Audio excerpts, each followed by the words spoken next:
How many of you love coffee? You are coffee lovers? And if you don't, I'm not asking if you don't like it because you don't count. Just kidding. Who would have thought so many great things in our life could come from this little guy? You know?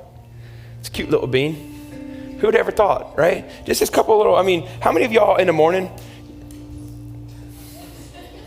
That guy, that's one bean just smited me. I'm picking him up. This is competition right here. You're going back in the jar, buddy. How many of you wake up in the morning, you don't have time to make coffee, and you just take a handful of beans and chew them up? Why is that funny? Nobody else does that? I know that's what Casey does all the time. She just, in the morning, she's like, I gotta run to work. I'm like, babe, you ate all the coffee beans again. Messing. You know what's interesting about coffee? How many of you actually brewed coffee without grinding it? Anybody ever done that? Was it on purpose? Was it good? Okay, that's my point. That's what they say you can do. You can do it without grinding it, but they say for it to have any type of flavor comparative, it takes a very long time. Do you know why?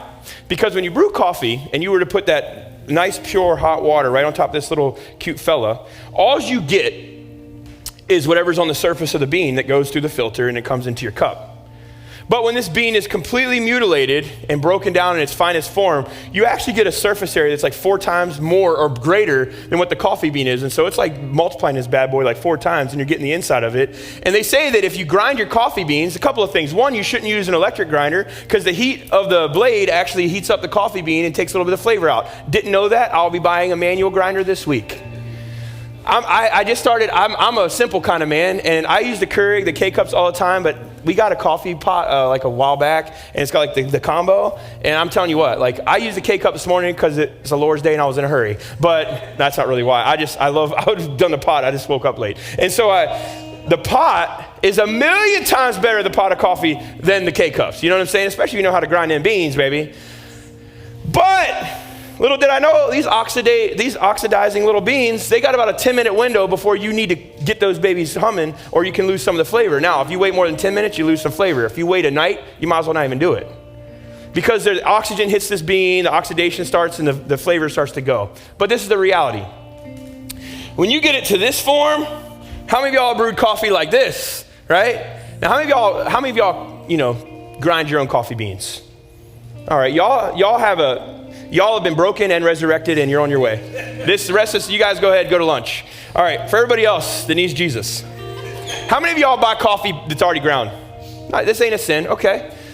All right, there's nothing wrong with that. My point is, you buy it like this because it's quick, it's easy, but this is actually, if you buy them like this and don't have a grinder, you're in trouble. If you buy them like this and you have a coffee pot, you're still good, right? Why? Because this is the form that's actually going to get you caffeinated. This is the form that actually is going to get that nice fresh part awaken up. Nobody drinks Folgers, come on. So this is the part, but then once you get it to here, you put it in that nice little filter, the hot water hits it, it flows through, and then you get this. Come on, somebody. Anybody like that? Yeah, I like big trucks, campfires. Actually, I like hazelnut in my coffee, but this is just black coffee. Anybody got black coffee fans out there? Okay, so y'all are the real men and women of this church.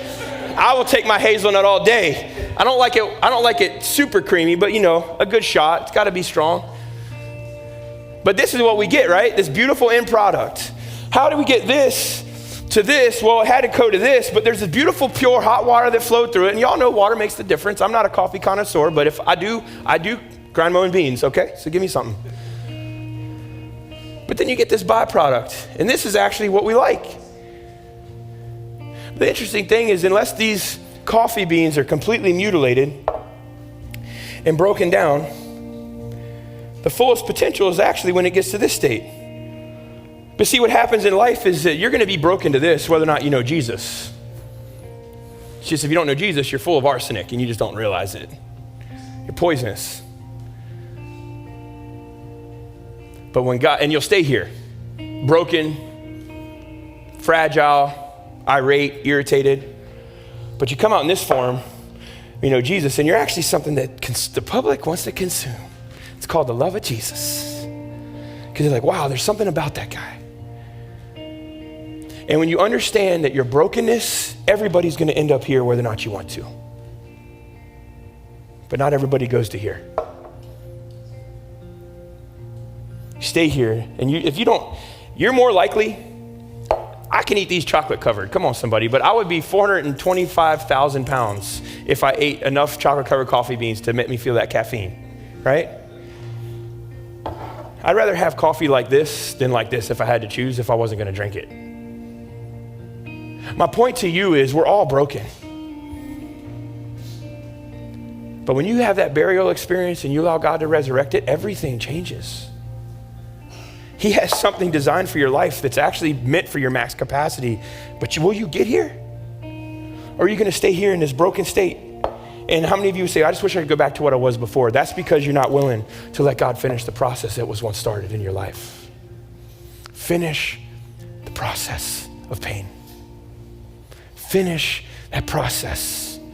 And you'll understand the death. You'll understand the burial. You'll understand the resurrection. The truth is, a lot of us just stay in the death stage and we don't let God do the resurrection. We get frustrated, we get overwhelmed. God is saying, let me have it.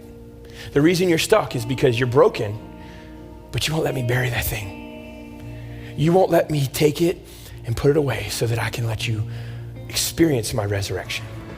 Hey, thanks for watching. Don't forget to subscribe so that you don't miss any new content or videos, and tell all your friends. Also, we're here live every Sunday. We'll see you soon.